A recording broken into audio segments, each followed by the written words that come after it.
Хорошо, хорошо. Что это куда-то можно, наверное, спрятать, не знаешь как?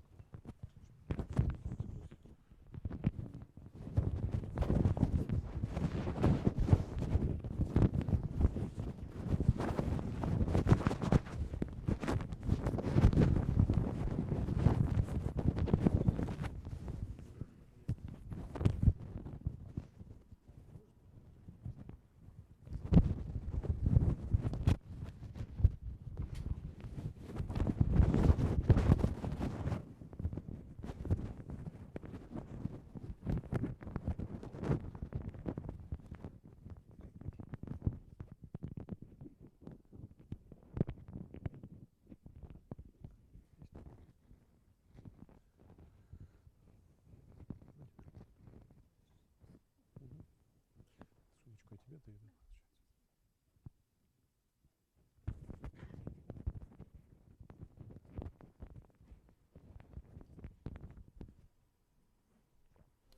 Английский, правильно же? Good afternoon, everyone. We are glad to welcome you at America House. I'm representing ICU-Kyiv Career Development Center. We are executing events that are aimed to help you in your career development, to show you all the world of opportunities. And today we are very glad to have a very special speaker with us, Rubchenko, who is not only the graduate of top US universities, but also a professional basketball player, and he also has extensive experience with top strategic consulting companies of the world. And by the way, Roman is also the owner of Gastro Bar here in Kyiv. So we are very glad to have you, Roman, here today, and we look forward to listening to your lecture on the meaning of success. Please welcome.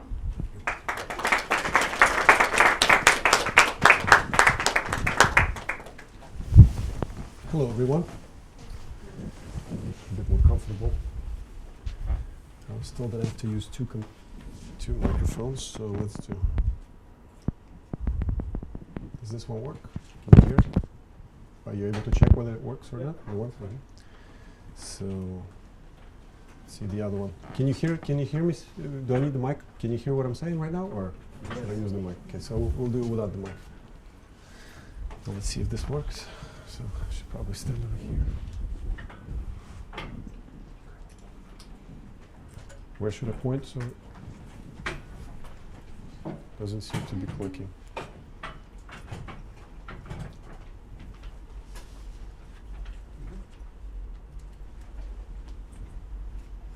Does it work? No, it doesn't seem to work. Oh, switched off.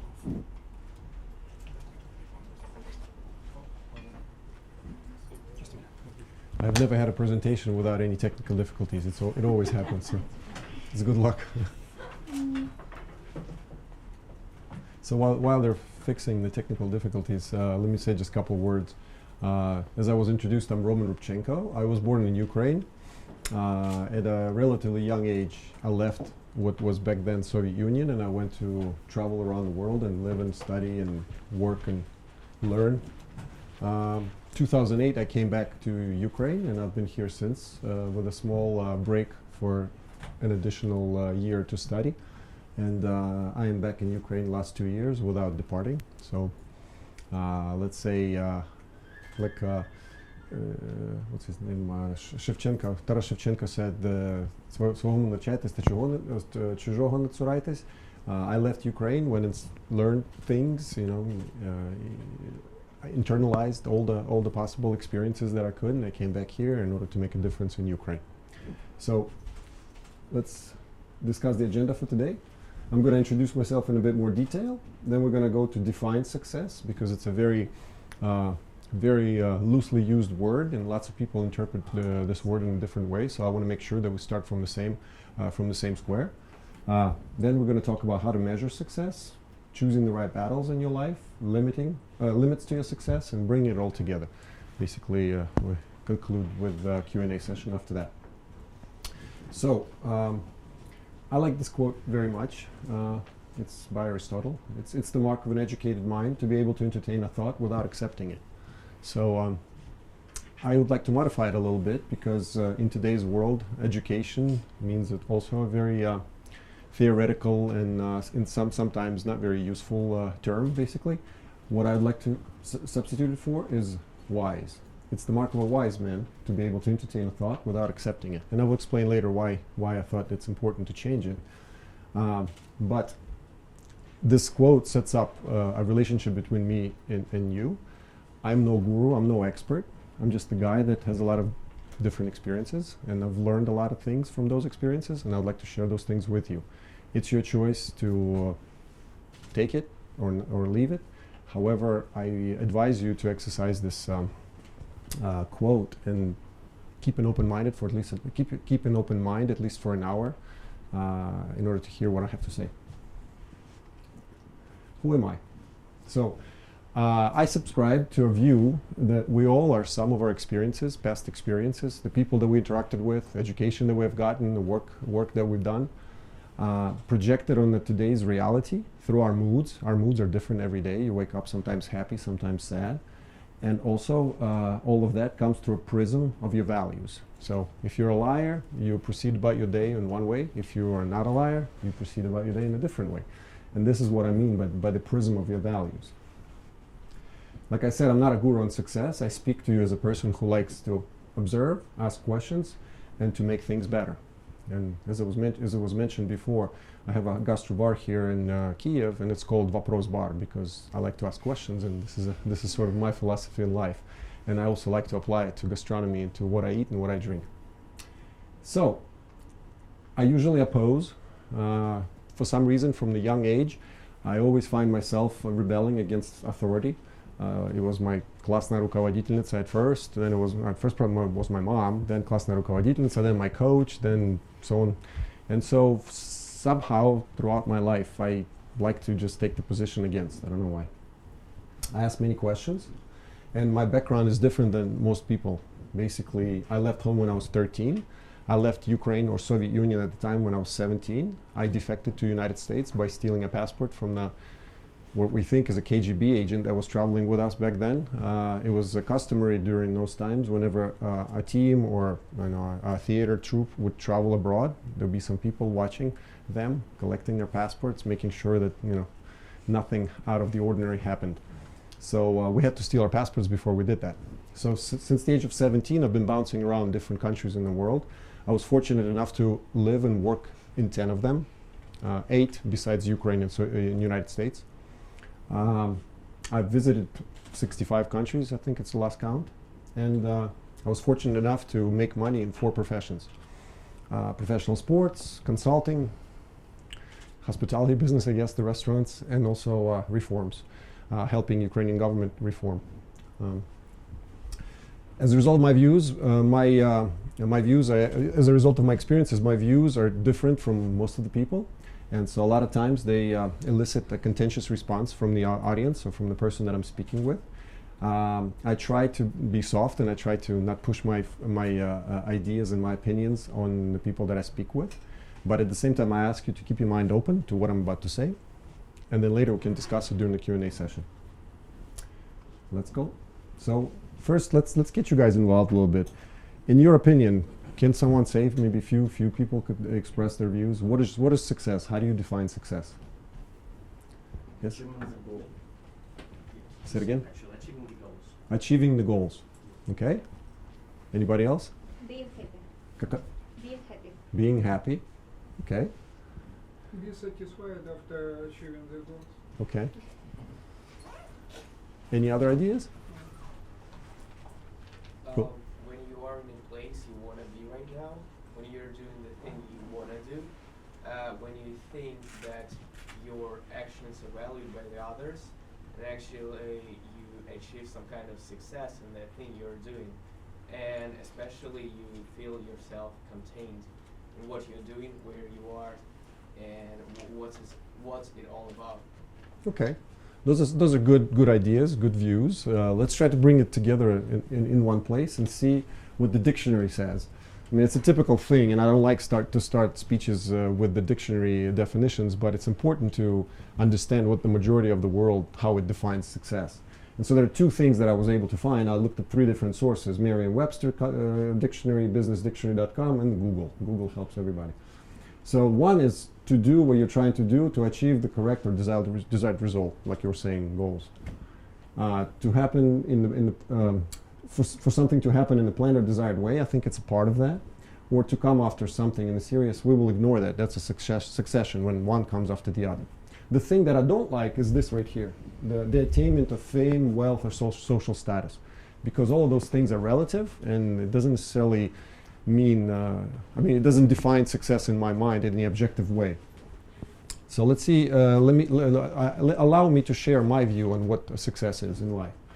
I started dealing with this world first as a child, and then later on as a basketball player. So I sort of started to define my interaction with the world through the basketball prism at an early age. So forgive me for starting with the sports analogy here. In my mind, success is a victory, basically overcoming a goal or achieving the goal that you set. In basketball, a victory is, you have a goal of winning a game or winning a race or whatever it is sport you do. If success is a victory, then successful life is a victorious life, which means that you should be successful throughout the duration of your life. But life is not a game. I mean, in a game, it's very simple. It's my team against the other team. Whoever wins, wins. Whoever loses fails to achieve their goal, fails to attain success. Life is a string of complicated things, lots of twists and turns, lots of interactions with other systems, with other people. So it's not a game or battle or competition, one-time game, battle or competition. It's a series of these battles or events. So then success in life is a string of victories in the battles which you choose in your life. So it's important to choose wise which battles you engage in my opinion. It's important to string together a string of victories, because you could lose a couple, but then if you want to win a championship, you could lose a few games, but you should win more games than you lose. And so in my mind, you could take that from sports and apply it to life, and it works just fine. But you just have to substitute some of the language, but the concepts remain the same. So, measuring success. Why measure success? Because I hold a view that is corroborated by many people that I respect in my life, many people that have taught me a lot of things, and many successful people in this life. And they say that it's pointless to engage in any activities unless you measure them. So you would know, you set the goal, you accomplish it or not. The only way for you to know it is to measure what your result was. So it's important to set up a baseline against which you will measure your future success.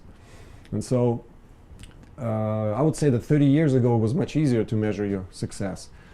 Today there's a lot of distractions with the social media and with Instagram. I think Instagram is a different animal. It's probably not just the social media. It's something else. It's an animal of its own. It becomes confusing on how to gauge, am I doing well in life or not? You go on Facebook, you see all these people traveling wonderful places, taking all these pictures with beautiful cars and boats, whatever they do over there. And you can't help but feel that, what am I doing sitting in the office, not being on the beach, or not taking a picture in a bikini, or whatever it is, or flying the balloon? And so it starts creeping into your mind that, I should compare myself to others. So let's look at the whole possible landscape of approaches to judging your success or measuring your success. I like this 2x2 matrices. They're very useful tools when you apply 2 criteria and compare it with the other 2 criteria. So here let's look at the objective way or subjective way of measuring success, and also internal or external. Internal means you compare against yourself. External means you go compare it against some other benchmarks, external benchmarks. So objective, you use data to say, okay, somebody scored 5 points and I scored 7 points, therefore I'm more successful. Subjective is something that you say, I think that guy is better, or I think that woman is dancing better, or something like that. So in my mind, that covers any possible combination of tools or approaches towards measuring success. However, I have a view that only one of these boxes contains the right approach, and let's examine why. So life is a complicated thing, like we said. It does not allow apple-to-apple comparison, because somebody starts. Let's take the simple example. 2 participants doing one same thing at the same time. For example, the team that wins the game is a success. The team that loses the game is a disgrace. They're not a successful team for that particular night. However, on the other spectrum, there are many participants doing different things. Basically, what life is. You know, somebody's trying to be a doctor, somebody's trying to be a professional basketball player, and somebody's trying to be a mother, you know, a housewife or whatever, homemaker, as they say. How do you compare those three people? In my opinion, you really cannot compare them one to the other. And it just happens that these things can nicely organize on the spectrum from more objective to more subjective when we're trying to analyze who's successful, who's not. Here you can more objective, I mean, here you can count the score, see the score, and you can clearly know who's the winner. Here you cannot count the score, here you have to compare somehow differently. On the other side, you also have the spectrum. This is closer to a game, this is closer to life. In a game, you mean you set up a certain battle or certain game and you say, well, the rules of the game are such, if you do this, this, and this, you win. If you don't do this, then you lose. It's very clear. In life, it's not very clear. So what do? Another thing, in life, when you try to compare, even if two people are trying to be consultants or trying to be doctors or trying to be any other profession, they start in the same place. Let's say they live in the same village, they go to same school, they have the same teacher. These nodes right here represent the steps in life that they take. Let's say they graduate from school and one goes to Kharkiv, the other one goes to Kyiv, you know, to the university. They choose to study, I don't know, dental medicine, and they choose to study, they want to be a pediatric doctor or something like that. And so on, and they continue through life. And the farther apart, the farther in time they go, the more complicated it gets and the more different their careers become and their paths to their success becomes. So it is impossible to compare them the farther down we go down this line. And so we need to choose some sort of other method. And so, in my mind, the important thing is to choose the path that fits you well and then measure yourself against what you chose. A lot of times people say, don't compare yourself to other people. Well, but it's not very clear. Why shouldn't you? I mean, he has a Mercedes-Benz and I have a bicycle. Well, is he better than me, or what's going on? Is he more successful in life? But it's more complicated than that. Perhaps, for example, I don't own a car. I ride a bicycle because I think in Kyiv it's a very stressful thing to drive a car. There's nowhere to park, there's traffic everywhere, there's bad drivers on the road. So to me, that represents a disadvantage to have a car. I prefer to live in the center of the city, have a bike, I use a taxi to come to farther points in Kyiv. So I chose my plan, and I'm following through with this plan, and I think I'm pretty successful riding my bike around the city. So coming back to our 2x2 matrix, I would argue that we should discard these three squares and just concentrate on this. Compare ourselves to our own plan. Does anyone have any questions? Okay. So let's move on. Once we selected the way to measure. Say it again? Yes. I actually do have a question. Okay. I just wonder if in the course of your life you actually changed the definition of your own success. Because, you know, we start measuring our success in one way and then we decide that that was wrong and we change. What about you? Well, the answer is yes, because as you go through life, we change, and then obviously our perceptions and our perspectives on things in life change as well. Earlier on, I was playing basketball, so it was easy for me. I had to be the best on the team, and then my team had to be the best in the league or in the conference or whatever. And I did that until I was 30. So until then, I thought about a lot of different things, but the success was very clear to me, what success meant. However, last couple of years of my career, I started feeling that I'm not having fun here anymore. I don't want to do this anymore. And then I started thinking, what should I do? And I basically was here, and then I had a choice. Well, I have all these boxes available to me. What should be my next step? Should I go here, there? Basketball. I could have been a coach. Most of the people end up, finish playing basketball or sport, any sport, and they become a coach. Or they become a teacher and they do coaching on the side, something like that. I definitely knew that's not what I wanted to do, because I was bored playing basketball as it was. So at that point, I started thinking, what should I do? And I was asking the very same questions that I'm trying to explain right now. What does it mean to be successful in my next stage of life? How should I choose my next stepping stone? What should I do what kind of skills do I need to get in order to succeed there? Those sort of thoughts came into my mind. And so what we're going to be trying to do right now is to add some structure to that and come up. So I'm hoping that all of you will come out of here, if not just with some ideas, but with the framework that would allow you to choose for yourself what your success in life means and how to properly attain it. Thank you. You're welcome. So, as I said, compare yourself to yourself. Don't bother about what others are saying about you. Don't bother about what others are doing in your field or in any other field. Focus on yourself. So now the plan. So basically we're at that box. Let's just take my situation. I'm quitting basketball and I'm thinking what it is that I want to do. What is my next step? So I have a plan. I'm going to be a lawyer. And so I start researching law schools. I start thinking about taking LSAT, taking IQ tests, the logical thinking tests, that sort of thing. And in the process of doing that, I realized that, no, I don't want to be a lawyer. I spent maybe 2 months trying to be a lawyer. Then I decided that, probably I want to go back into business. But my first degree was in business and international trade and finance. So 8 years later, I decided I'm going to go back into corporate world, in the business, and we'll decide, will it be a consulting, marketing, or investments? No, finance.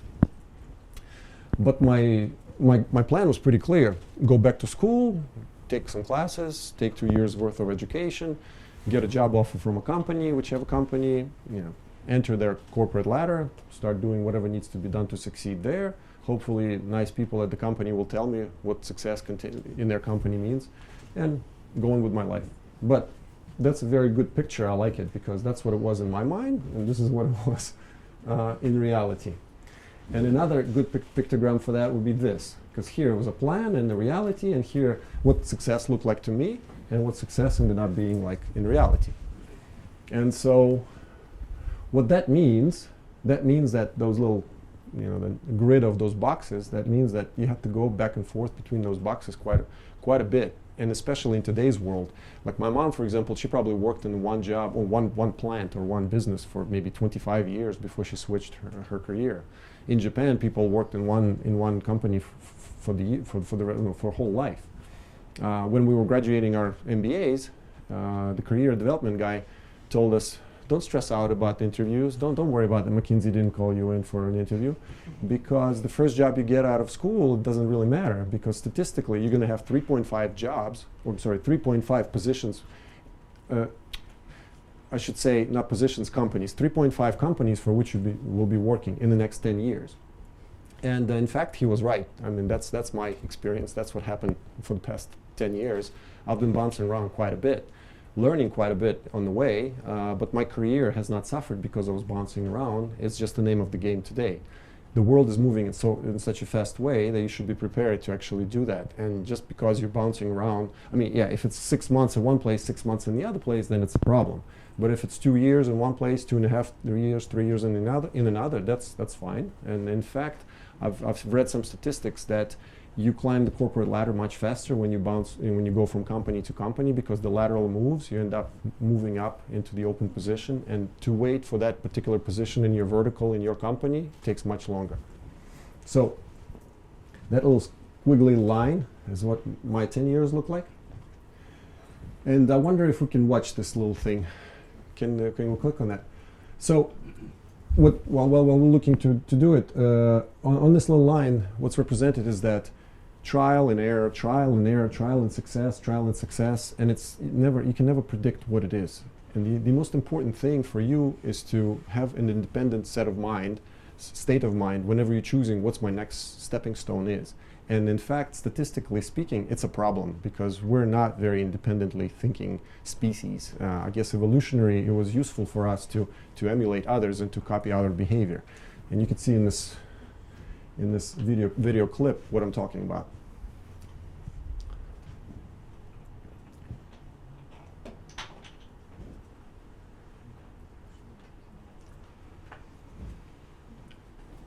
Maybe if you open a browser and just copy it. To answer that question, we set up a hidden camera experiment to see if this woman would you mind pausing it? This tone, simply because.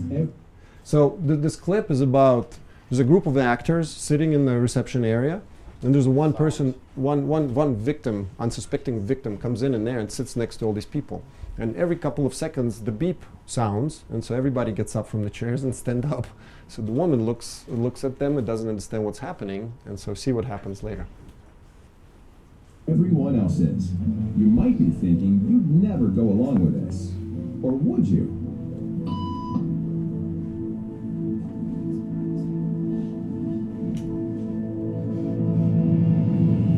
After just 3 beats, and without knowing why she's doing it, this woman is now conforming perfectly to the group. But what happens if we take the group away? Elaine, please.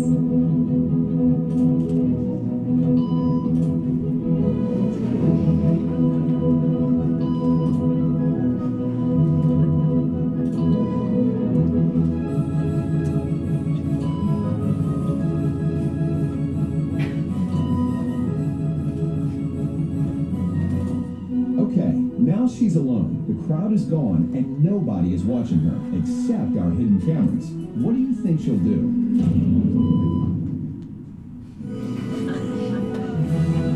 She's now conforming to the rules of the group without them even being there.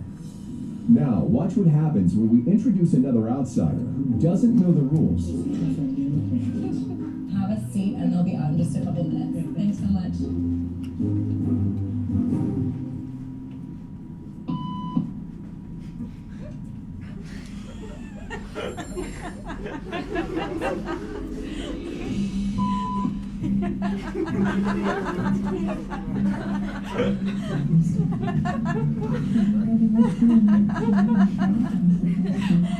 Think she'll teach the new guy what to do?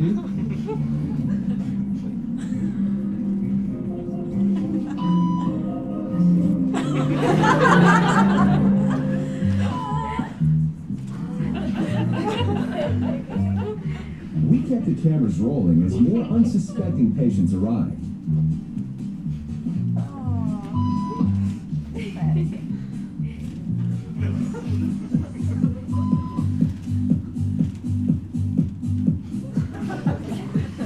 And slowly but surely, Nice workout. what began as a random rule for this woman has now become the social norm for everyone in this waiting room. Here to explain what's going on in their brains is Jonah Berger of the University of Pennsylvania. This sort of internalized form of herd behavior is part of what we call social learning. Starting at a very early age, when we see members of our group perform a task, our brains literally reward us for following in their footsteps. When I saw everybody stand up, I felt like I needed to join them. Otherwise, I'm like excluded. Once I decided to go with it, then I felt much more comfortable. Conformity is how we become socialized, but it can also cause us to develop bad habits or repeat past wrongs. And it's why even this rebel, who wasn't standing for any of this nonsense, eventually joined the ranks. And the only thing more shocking than seeing how easily conformity affects the way you act is that similar forces are subconsciously shaping the way you think. So, what do you think? Well, as you saw in my biography, whatever I was saying, I asked questions. So my first question, is this a setup? This looks too good to be true. I don't believe it. However, I've seen maybe 5 different other experiments addressing the similar phenomenon, and it works every time. One was people were sitting there and the smoke started coming from under the door, and nobody was reacting, and this one person was sitting there that was not an actor, and she just ended up sitting there like everyone else, and they timed it that she sat there long enough for her to die if this was a real fire. I mean, to get us off asphyxiation. Another example there, they put like a red triangle on the table, and they bring the little kids around, and they ask him, what is this? And they say red triangle, and then they say, okay, now you all tell them that it's a black square or black cube, and then they bring another kid, and then they tell him, and then the kids start, and they ask him, what is this? And he says, it's a black cube, even though they were 2 minutes ago saying that it's a green or whatever red triangle that we said. So it works, and I've seen it in, not in direct way, but in my work, when I work with people working in the plants, the group think, it works like magic. I mean, it's impossible to break it, But if you're able to get them to change this behavior, and then you utilize those same predispositions in people's psychology, then they learn a new behavior very quickly, and then they start to act that way without a hitch every time after you leave. And it's very successful for consulting in order to be able to find that sort of thing and tug at it and lead people or point people into the right direction. So remember, right now we're choosing the next step in our plan. And so the way you usually do it, you go to your mom or your dad and you say, well, I'm finishing school, what am I going to do? Well, your dad already knows what you're going to do, and your mom hopes that you do something else, or perhaps the same thing as your dad. And then you talk to your friends and they say something else, and then you talk to your uncle and it says something else, and your teacher says something else, and then you're sort of, what am I going to do? All these people are telling me different things. And at that age, you have some loyalties they have developed. Most of them are to your family members or to your close friends, and you disproportionately weigh their opinions in your decision making. And you may have a very good math teacher that's very wise, and you don't know him very well, but he may be giving you the best advice that you could hear, but you're not listening to him because you love your mom and you love your dad, and you think they have their best idea, they have the best in their minds for you. So I would like to dissuade you from that. Independence in making your choice is important, because you are the one who's going to be taking that step. You are the one who's going to be making mistakes and paying the price for those mistakes, not your parents, not your friends. And when they're advising you, they're not accounting for those costs associated with that option. To them, oh, it looks great. Oh, you're going to be the president of Ukraine, or whatever it is that they tell you. Yeah, they're thinking about all the benefits without all the hard work and all the treacherous obstacles that are on your way in order to fulfill their dream. And so when we come to, no, it's not working again. When we come to deciding what our next steps should be, there it goes. Oh, too much. There. First thing you should do is do not do what your friends and family tell you to do. Second, what you should do is that you should start thinking about making this decision in advance and prepare your network of your advisors, basically. Surround yourself with visionaries or people who you consider successful, and try to reach out to them and try to ask for advice. However, you get this advice, that should not be a direction to be implemented directly. You should be a veterinary doctor. No. You should use that as an extra option that you can put on your box over here. So, for example, if you live in a small village and your father was a, I don't know, farmer, tractor driver, your mother was, I don't know, the salesperson at the local little shop. So your father probably thinks, okay, you're going to be a mechanic and help me work on my tractor. That's the only thing that the father understands. Like they say, a person with a hammer, to a person with a hammer, every problem looks like a nail. So your father thinks, you need a job, well, come work with my tractor, or if a mom is like, come work with, in the farm, milking cows. However, these people right here can open up your horizons and add a lot more boxes to your portfolio. And then you could choose, okay, I want to be a professor, I want to be a teacher, I want to be a politician, or something else. And so most of the people, 99% of the people, are missing this. And then as a result, their choices become very narrow. So this is an essential step. Reach out to people who you respect. You reach out to people who are your role models, and ask them. Once you hear their advice, use that to construct this landscape for yourself, and do careful analysis about what skills do you have now, and what challenges that next step will present you with. If you go into study, that's a bit easier, because studying, going to university, is a place where you learn additional skills. But the name of the game is solving problems in the future, be it for yourself if you go into a startup for yourself, or if you come work for me or work for someone else, you're going to be solving those problems that I need to be solved. So you have to become problem solvers. So once you populate this landscape, you do the careful analysis, you weigh cons and pros, and on the next slide we will see how to do that. And you also think about your emotions. Where does your passion lie? Because I made a mistake that I went into making money. I wanted to go into a field where I could make a lot of money quickly. Not a lot of money, but more money than other fields. And then later I thought I will use that money to support my other activities in the fields that I enjoy the best. I would dissuade you from doing that. However, some people just do that. They just want to go to Wall Street. They just want to get big bonuses. They want to get nice cars and big houses in the Coney Island or whatever in the Coney Island, what do you call it, the Long Island. And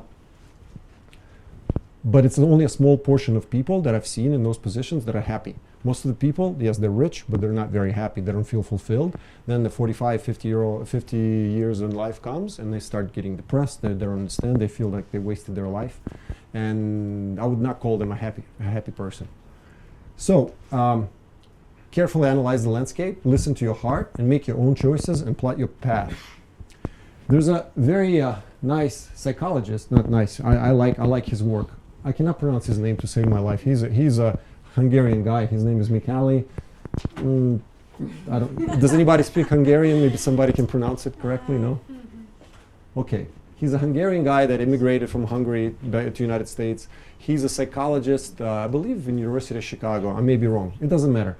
He came up with this nice little graph, or it's also a 2x2 matrix that plots challenge level and then the skill level. And that's what I was telling you about. These are the problems that you're going to have to be solving, be it at your own business or be it in my business or someone else's business, wherever you go to work. And this is the skill level that you have. And this talks about the psychological well-being that you have while you're performing those tasks. So you have all these sectors. So let's take one of them. When you have high skill level and high challenge level, and when they line up, he calls it the flow. The flow is when things are happening for you. You wake up in the morning, you're energized, you know what you need to do this day. All those problems that you're facing today, you know this, you have the skills to solve them. So everything is perfect, it's harmony. If in some cases you're overqualified and your skills are higher than the problems that are being thrown at you, you get into control. Control is basically you going about 80% of the 85% of your capacity. If the problems are even less than that, then you go even slower, then you go into relaxation, and then if it's less than that, it's boredom, and then apathy. Apathy is a common thing that we feel whenever we don't feel challenged or whatever we give up. So you can get to apathy either through this way or through that way. Think about it, you go in circles right here. The other way, arousal. That's when the problem that you're facing with is a bit more complicated and harder than what you're used to your skill level. That's when you learn. I love to be in here. I call this pushing yourself outside of your comfort zone. This is your comfort zone, somewhere over here, and then gradually gets into pushing yourself outside of comfort zone. If you push yourself too far, then you start getting anxious. You start getting stressed out. You're not as productive. Your work kind of slows down. You risk not accomplishing the goals that you set for yourself. When you really fall behind, it's worry, and then when you worry, you just kind of like, what do you call it? Just kind of resign. Not resign in the way that you quit your job, but you resign from trying to solve those problems, and you just stop trying, and you have apathy. So the goal is to avoid this, and the goal is to get there. So when you choose what's my next step, you should think about, okay, what are the requirements or what are the demands that will be placed on me in that next step? Am I ready for that next step? Am I ready for the next step? What skills do I need to learn in order to get to that step and perform there well? And so there are certain advice that I have on how to choose that. Number one is make sure that the next step that you're choosing for yourself is bigger and more complex than the previous one, or the one that where you're now at this moment. In my mind, this is the most essential thing to long-term happiness. Somebody said that success is being happy. I don't remember who it was when I was asking one, but yes. So I think it's a very good thing to say, because happiness in my mind is a feeling that comes. It should be the other way around. You have the highest chances of achieving success is when you're happy. And so if you choose correctly, if you stay in the flow or stay in the arousal, then you're going to be happy. You're going to feel challenged, and you're going to feel that you're not overly challenged, and so you're going to feel like you're growing, but yet at the same time you're completing those goals that you're setting for yourself. And you can accomplish this by making these boxes bigger next time around. If those boxes were the same, you'd get bored. If those boxes were getting bigger too quickly, you would not be able to succeed. And so this is a conflict. So you choose according to your own skills or according to your passion, and then add 10% to that. And so when you're making those decisions, ask yourself, how does this challenge fit into my long-term plan? If you want to be a president of the country or you want to be a doctor, work your way backwards, figure out all the steps you need to take, and then say, okay, does this step get me closer to becoming a doctor or further? Is this something that I'm going to be already solving problems, or is this something that I'm going to be learning the skills that will allow me to solve the problems on that next box in 1 year or 2 years? So do I want to take this challenge? Do I have the skills, that's what I just said, to take this challenge? If yes, take it. If not, where and how I can get those skills, and can I afford to get those skills? So, but being able to afford it, everything in life costs money. So you're working in a certain job and making, I don't know, $500 a month. You want to go take a next job, you realize you don't have enough skills to do that, you need to take a course, or 6 months, go study somewhere for a semester. It costs $5,000, so you have to figure out, do you have the money to do it? If not, then try to save up the money in order to do that, or try to find other means of financing it. So you should not forget the financial side of it all. Once you have all those ducks in a row, go get them tiger. This is an American expression, and basically like coming from sports. But basically, once you already made the decision, you cut it off, and then you move on, and don't think about doubting yourself. You already made the decision. Just try to implement that decision now to the best of your abilities. This is a complex topic, and I'm trying to kind of, explain it in a very, but in a simpler way. And I just want to take a room temperature. Are you guys with me? Do you understand what I'm talking about? Are there any questions? If you have questions, you can raise your hand and ask me a question, because it's better to talk about it now than to come back to it 10 minutes later. When a person is on relaxation, is it bad? I think it's bad. You could, I think you should feel comfortable allowing yourself to be in that position, but for a short period of time. That's nice to recharge your, this is, in my opinion, this is when you recharge your batteries. You have you're working in Ukraine, August is usually that month. I don't like to take vacation in August, but everybody leaves, so August was very slow for us. So when you're relaxed, you can go and get some things done for your house, whatever you were forgetting, go see doctor or whatever you needed to do, and whatever you did not have time when you were in the flow or in the arousal. So yes, but be careful, not too much time. No more. So here it's important, we're saying, to take on the next challenge, you have to assess what skills do you have. Do you have all the skills necessary for that challenge? And skills, in my mind, break into two different parts. You have universal skills that are applicable to all kinds of jobs or all kinds of situations, and then you have job-specific or situation-specific skills. Most of the time, situation-specific skills are knowledge, like do you know how the mineral fertilizer is produced? What the chain, the value chain, what are the economics of this whole thing? Probably most of you do not know that, and people who work in that industry, they know it by heart. However, as an outsider, you can come in and you can develop, even before you enter that situation with a fertilizer, you can develop universal skills that allow you to get those localized skills very quickly and allow you to be flexible and allow you to learn fast. And so I'm a big believer in the fact that you should develop those universal skills every day of your life. Every little interaction with the world that you have, you should make it about those skills. And those skills are very common. You've probably seen them in every possible job description from a foreign company or like a multinational company or all these agencies or donors. Basically, lots of foreign companies already know this and they do it all the time.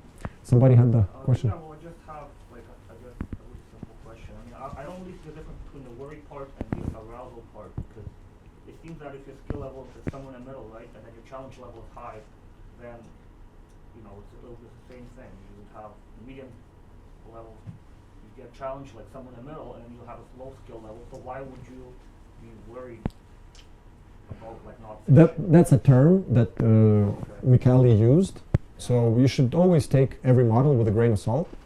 The expression, if you don't know the expression means that yes, it's nice. It's a nice picture. It describes the interaction or relationship between different parts in a simple way, but does it predict every situation that you could face in the work? Can you take this and then go and just every time apply this and they say, oh, now I'm in anxiety, I should do 1, 2, 3, or now I'm worried.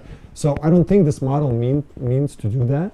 And so worry, that means that you should start worrying, that you're already worrying about your safety of your job. Safety meaning, am I going to get fired? Do you see what I'm saying? So it's not about, oh, am I going to make the deadline? I mean, am I going to make the deadline? It's anxiety, I would say. But arousal is when somebody tells you, hey, I'm just going to come up with it. Hey, we need to import 2 cars from Belgrade tomorrow. How does it work? You're like, I don't know. I need to go research. So then you buy some time and then you go start researching what it is. Either you try to find it yourself or find somebody who can tell you this. But the key thing is that question, whenever you don't have the answer for it or you don't know how to find it or how to solve it, it puts you immediately into that and you get into the mode, okay, I got to get this done. Do you know what I mean? When somebody gives me a request, okay, you have to, I don't know, you have to design a workshop that will allow our workers to conduct their meetings in a more effective way. I'm like, okay, it's easy. It took me two hours tonight. I will make a couple of slides. Tomorrow I'll be ready. You know, I'm in control of maybe in relaxation state. Do you see what I'm saying? Okay. So, universal skills, and I love these skills, and I believe that this is the main ingredients for success. If you don't have that, I guarantee you will not be successful. If you have that, it's not a guarantee that you will be successful, but you will make a lot of progress towards that. Structured thinking. Does everybody know what that means? Our probably when you try to solve some problems just to devise it on a different parts or something like that. So you see the picture and you try or the picture of a specific problem and you want to split this to different parts in order to achieve or solve this problem. Probably that. You were going to say something? Yeah, I think that's some kind of analytical thinking when you try to analyze the situation.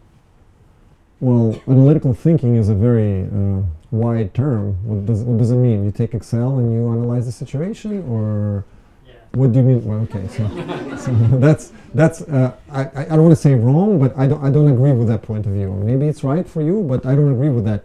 You don't need mathematics, or you don't need Excel to do analysis. To do structured thinking. Structured thinking, I think the best thing that describes it is this concept called MISI. McKinsey coined it. It's called mutually exclusive, comprehensively exhaustive. In another company that I worked for, they called it NOGA, no gaps, no overlaps. Which means is whenever you analyze a situation, so you wake up, and let's think in a structured way about what happens when you wake up. You wake up. There are 2 things you can do: get out of the bed or stay in the bed. So you draw this tree and you say, here I am in the bed. What are my choices? Wake up, get up from the bed, stay in bed, do not get up from the bed. So when you say do not get up from the bed, you could say, okay, stay 10 more minutes, stay 20 more minutes, stay for the rest of the day. When you get up from the bed, then you start talking about, okay, go to the bathroom or go to the kitchen or do whatever. And so we're taking simple life situation and we can assign structure to it that later on will allow you to be certain that you analyzed all the options that are available to you when you're lying in bed, and then later on you are able to compare them and choose the right one for your actions. And so that's what structured thinking is. And the way you train it, I mean, now to me it's a second nature. When somebody starts talking about, telling me some sort of story about what happened, and say, well, Masha came and then she called Kolya and Kolya drove and then the contractors did not deliver the whatever shipment, and you're like, whoa, stop, well, hold on. And so you have to bring the person back and you have to start from what is the problem? Contractors did not deliver this thing. Okay, what are the options? And then you kind of figure this all out. It takes like 5 minutes and you put the structure and then everybody understands, look, there's no problem. We're going to call the other person and then we'll do this, that, and the other, you know? Without the structure, people just start, our mind turns into mush and we just start reacting emotionally and our reptilian brains kick in and there's no good. That's it. That's done. Is it clear what structured thinking is? Is that what you're saying? Prioritize? Yes, exactly. Structured thinking allows you to come up with a structure that later on allows you to prioritize your actions and then weigh them one against the other and get closer to succeeding. Second, clear communication. I'm sure you understand what that means words-wise, but the concept itself is not clear to me if you do understand. What in your mind is clear communication? Structured thinking. It's communicating along those trees that you built for yourself, and then you build a tree, and then you select this little branch, and you say, well, I want to communicate this point, and you say, at this point is this, that. And so it's basically logical arguments, logically structured arguments, without any water. Like a lot of people like to tell me, but I drove in the car, it was red color, and then the tires weren't deflated, and then the rain was. It's not important to the thing that we're discussing, what color the car was, what pressure was in the tires, and that sort of thing. And so clear communication is when you write. Typically I write and there's like a page worth of information, and when I'm done with it there's like 4 paragraphs or three sentences, and then you just leave the essential elements that are necessary to communicate what you're trying to communicate to other people. My experience in Ukraine, people are horrible here at this. Horrible. The emails are horrendous. I mean, it's okay because it's a recent thing and people are not used to it. And this culture has been present in the United States for quite a while. Here, it's just beginning to take place. By the way, I was talking with the nice people from ICU Alumni Center about several presentations that we were going to do in the future, and so I kindly marked the ones that I would like to present some speeches on in order to describe it in more detail. It's basically structured thinking, clear communication, problem solving, leadership and teamwork, and then later on there's another one, I forget which one it is, it's also on the next slide, marked in bold. So even if you feel like we have not covered this topic in detail or you have some questions, sure, you can ask me some questions now, but later on I'm hoping to do a 1-hour presentation on what it is structured thinking and what it is problem solving. Problem solving, basically applying the structured thinking to any of the situations that you find yourself in, and driving to the answer. You're not just having tons of meetings to discuss many things, to figure out everything about the subject. All you need to do is to find the key points of information, how they relate with each other, and what outcome we would like to accomplish in this particular situation, or how do we solve this problem, and then just focus on those things that will allow you to get to that solution in the fastest possible way. A lot of times the problems that people are having with problem solving is getting lost in the weeds. Since you mentioned analytical tools and Excel, guys that are really strong at Excel usually suffer from that. They get lost in the weeds, that's what we say in consulting, or they're suffering from paralysis by analysis. There's so much data now, you can go to the client and they'll give you a dump of like 30 gigabytes of data, all the transactions from 100 years ago, from all the stores, and you can analyze it every possible way, and it will take forever, infinite amount of time that it will take to analyze it. And it will be interesting insights, oh wonderful, they sell at this store, or they do this at that store, but does it relate to the problem that we're trying to solve? And it's important to apply structured thinking to design an approach to solve that problem in the shortest possible way. Shortest possible time. Leadership and teamwork, another pain point here in Ukraine. I've been fortunate enough to conduct quite a few interviews trying to screen people for different programs and different initiatives and different positions, and I like to talk about leadership all the time. In my mind it's an extremely important concept, and it's extremely misunderstood here in Ukraine. Because of our Soviet legacy, we're used to this I'm the boss, you are the fool, or if you're the boss, then I'm the fool type of approach, and then you don't say anything until the boss leaves the room, and then you say it, or whatever the most senior person in the room speaks. And so they confuse leadership with the authority. So authority, when you have an official position, I'm the CEO of the company, what I say is the truth of the land. And then I think that's not leadership, that is authority. I mean, we can discuss it. There's a lot of interplay between the words. I mean, there's a lot of things lost in translation. It's much easier to understand in English language, but leadership is a very meaty subject, and I believe there are no leaders. People are not leaders. People can either exercise leadership or choose not to exercise leadership. That's it. And even the smallest lower ranking janitor could exercise leadership and get things done in a better way, and even the highest ranking president of the country would choose not to exercise leadership, and he would fail at that leadership challenge that he has. But it's also a very meaty topic, so we can discuss it separately. This is my favorite topic, by the way. Courage and independence, we talked about that, but courage you just learn by doing something that you're afraid of. Push yourself outside of the comfort zone, and then have the courage to choose the right box for you to aim for the next step of your career. in order to manufacture that success. Flexibility, that means a lot of times you will get yourself in a situation where you're super educated, you have a lot of experience, you think you know all the answers, you come into the situation, and there are people there that have been working or living there for 20 years and they know a lot of information that you do not have. And there's a tendency that people have using all their credentials to kind of force everyone else to shut up or be quiet, and then they force the solution from the top down onto those people, and those people may agree for the next month or so while you're there, but as soon as you leave, they're going right back to doing what they were doing before, and therefore you do not succeed. I mean, you show the success in the first month and then you leave, but it's not a lasting success. You have not made the difference in the long term. So it's important to have the flexibility to know what you know, to be confident, but at the same time be willing to be open to other information, even if it's not structured information, even if it's communicated in a confusing way. Help them structure it, help them communicate it in the way, help them help you understand what they're trying to say, and then incorporate their involvement, your counterpart's involvement in forming a solution to this problem, because later on, once you leave, they will feel that that solution was their solution too, and they will fight for it and they will implement it even after you're gone. And mental toughness. Life is difficult. Navigating that little thing that I showed you is not easy. It's difficult. It's scary. You don't know what awaits you at the next step. So build a network of support that you can go to and discuss difficult situations. Discuss psychological stress, discuss your fatigue, be able to take some time off in order to kind of reset your mind, read different literature. Don't just, be stuck in that box where you live during that project, or even let's go back to sports too. I mean, during the season is very long.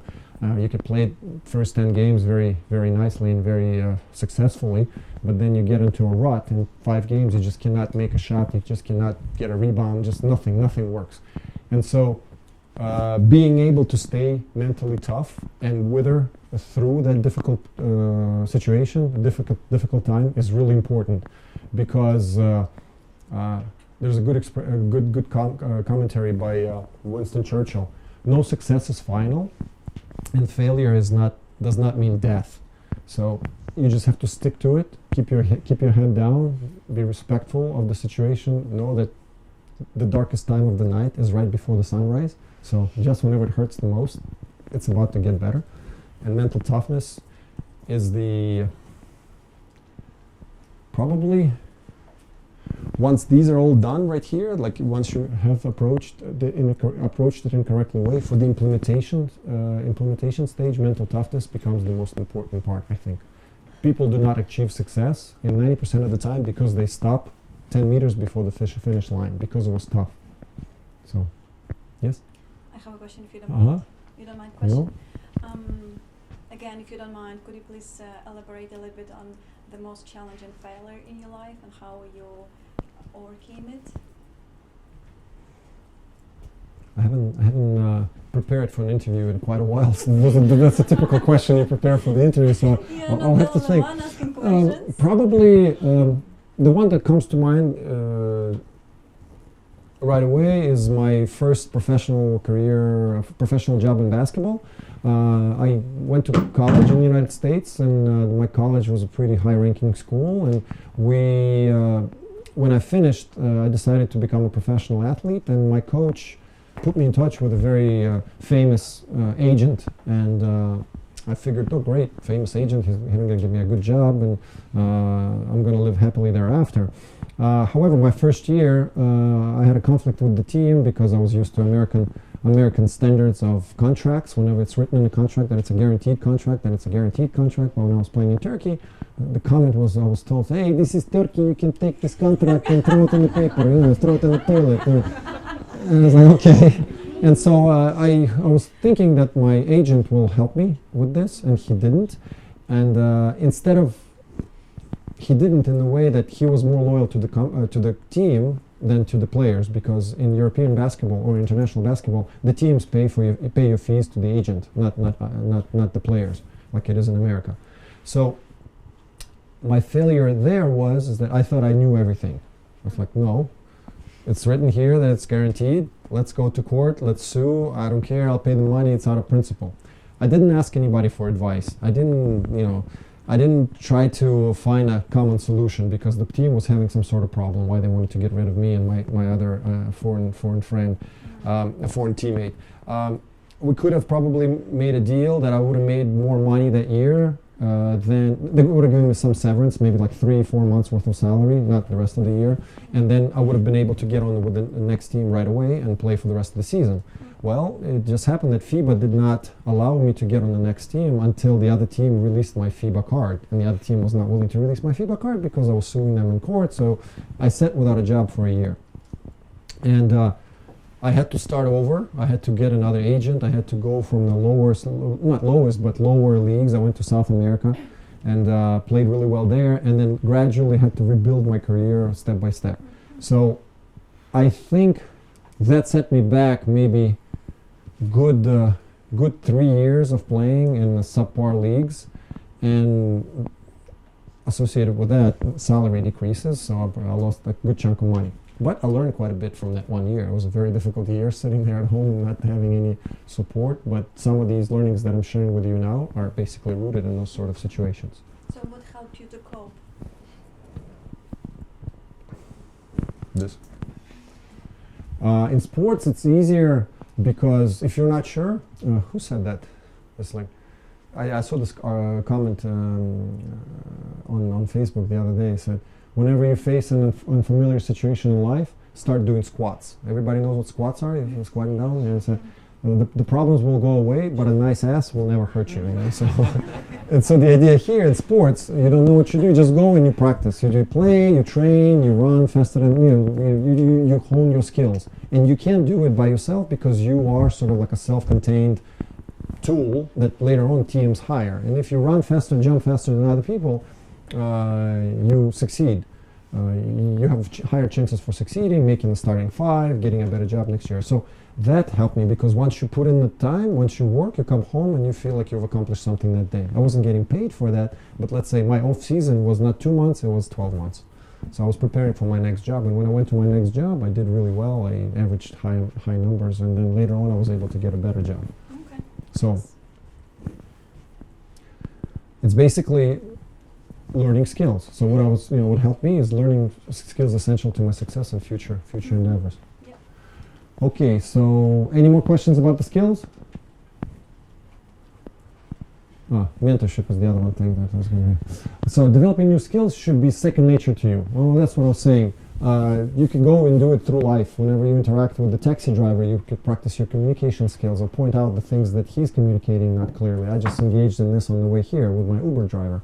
I have very high expectations for Uber drivers, but somehow some of these guys from the Lemon Taxi or whatever, the cheap taxi services, made it in there, and they still behave in the same way. And for me, Uber and those taxi drivers do not align. So what you do, like this is basically what I do every day of my life, and it doesn't require a lot of activity. It's not something that I think about and I do it. This is just the approaches that I choose while I'm interacting with the world. Set goals, but aim for the sun. What does it mean? There's an expression that says, when shooting arrows, aim for the sun, and your arrow most likely will not reach the sun, but it will fly much higher than it would have if you aimed at your own level. So we tend to not believe in ourselves. We tend to doubt ourselves. Can I do it? Will I be able to succeed? Will I embarrass myself? It's scary. I mean, think about it. I come and I talk to you about success. I don't know, maybe you guys know about success more than I do. I have my own opinion, but I don't know how it aligns with all of you. And so, I didn't have a panic attack, whatever, but last night as I was falling asleep, I was thinking, I wonder how we'll go, is it going to be smooth, or will the audience be contentious, am I prepared, so thoughts like that it's natural that they come into your mind, and you have to just blindly believe in yourself. That's my motto. Blindly believe in yourself and doubt that everything that everyone else tells you. I mean, if 20 people tell you the same thing, then you should probably listen. But if just one guy is saying, "Oh, you cannot make it to the next level," you tell him go away. And so, set goals and aim for the sun. So whatever it is, interacting with a cab driver, doing exercises in your gym, building an Excel model, reading a book, things like that. Find a mentor. It's not a widespread approach here in Ukraine, basically former Soviet Union, but it's a quite common thing in the West, in the United States, and especially when you are revolving in a highly of high quality circles, basically either work for a company or go to a university that has high level intellectual prowess, and when you're active about this. Basically, what's a mentor? Let's ask, do you guys understand what a mentor is? Can someone explain to me what that is? Huh? Maybe a role model. Coach. What do you mean by coach? Because I'm a basketball player, coach to me means probably something different. What do you mean by coach? Not coach, but probably the best player of the team whom you can ask and who can advise you and support you, who has experience and maybe supervisor. Very bad word, supervisor. Sounds like начальник. So, by the way, all your views, they deserve to exist. I mean, I don't disagree with them. I would like to refine it a little bit more in accordance with my understanding what mentor is. A mentor is that person who can actually help you realize your potential at every step of those nods. You know, that little framework that we had before. So anyone who can broaden your horizons is your mentor. Everyone who can teach you the skills to be more successful is your mentor. It's a person from whom you can learn. It could be the role model, or it could be the person that is not necessarily, it could be a grandma. I mean, you don't want to be like your grandma. Your grandma bakes great pierogies or something. I mean, she's very loving, you know, she's very wise, but she doesn't know much about investment banking. So when your grandma is playing the role of a mentor, so say it again? Sometimes the grandmother can be in the West. Yeah, and so that's what I mean. There is no one size fit all. It's a person who can add value to your equation. That's what I say. And then it's an iterative process. You should reach out and ask people to be your mentors, but I guarantee those people who you ask, they'll be like, mentor, what does it mean? Can I do it? So it will take some time with you talking back and forth to figure out what sort of service they can provide you with, and what sort of questions you want to ask them for, ask them, and what sort of value you would like to extract from that relationship. Is that clear, or is it kind of? Yes? And these people are interested to be my mentor, for example. What are the interests of this person to invest his time in advising me or helping me or promoting me or something? One, I'm going to be asking it from my point of view, because I'm mentoring few people, and what's in it for me? I'll answer it that way. And so one is, I want to plant 1,000 trees in Ukraine. Well, I can only plant 100, and so it's very nice to hear when people come and say, I want to plant trees in Ukraine. So yeah, I would like to be a mentor to teach you how to plant the trees better. So you can plant 100 and 9 other people can plant 100, and that way we can plant 1,000. So that's one side of it, is not working on my day-to-day job when I have people reporting to me, and they have certain things that they have to do in the business, whatever. We're out to make money. We're not out to change the world. What mentorship allows to put all that making money in business aside and talk about the personal development. Like, how can I help you become a better accountant or doctor or tree planter or whoever it is in the future, so you can change the world for the better. To me, that's important. I know that I cannot change the world for the better as much by myself as I could if I had mentored 10 people throughout my life or 20 people throughout my life, and they in turn mentored other people. Because I'm hoping the people that I'm mentoring in few years, once they find what it is they want to do in the long term, they will turn around and start mentoring someone else. So that's one. And the other one, it's nice because I don't go to orphanages. You know, a lot of people go to orphanages, spend time with the kids. I feel that that's not my strong side. I mean, but I want to help that, so I donate money to that.